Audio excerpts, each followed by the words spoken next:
I'm Sue Thompson, Senior Publisher at GL. I'm responsible for the Cognitive Abilities Test. We've created these support videos to help you get the most from our assessments. The CAT4 Combination Report is available to all schools using CAT4. The Combination Report enables you to combine data from CAT4 with the Progress Test in Maths and the Progress Test in English, or the new Group Reading Test. As we saw in a previous module, comparing ability data from CAT4 can help you relate the student's potential to their current attainment. There are a number of combinations available: CAT4 with English and Maths, CAT4 with Maths and Reading. CAT4 with PTE and NGRT can't be combined. You can have one or the other.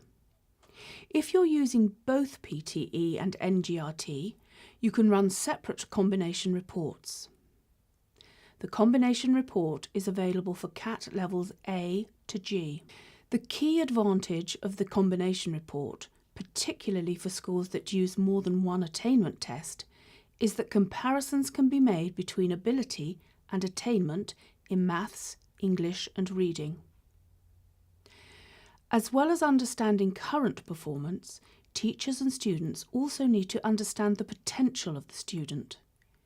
If that potential, as measured by CAT4, is higher than current attainment, it could signal potential underachievement. The comparisons that we make in the combination report are between the verbal reasoning score with English or Reading and the quantitative reasoning score with Maths. We know that these particular areas within CAT4 correlate very highly with, for example, GCSE outcomes. This is a very useful comparison. CAT4 enables you to see where students are attaining within an expected range, or where their attainment is lower or higher than their ability. In some cases, it will be very important to look at the other scores in CAT4.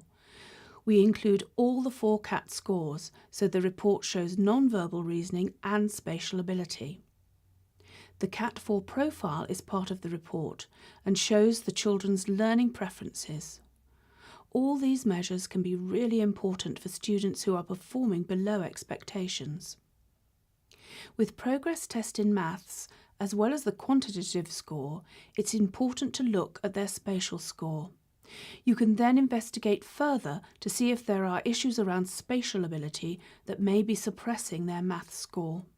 For the combination report, we've created 5 discrepancy categories. These are expected performance. This is where the predicted score in the attainment test is very much in line with the ability score. And there are 2 categories above and 2 below.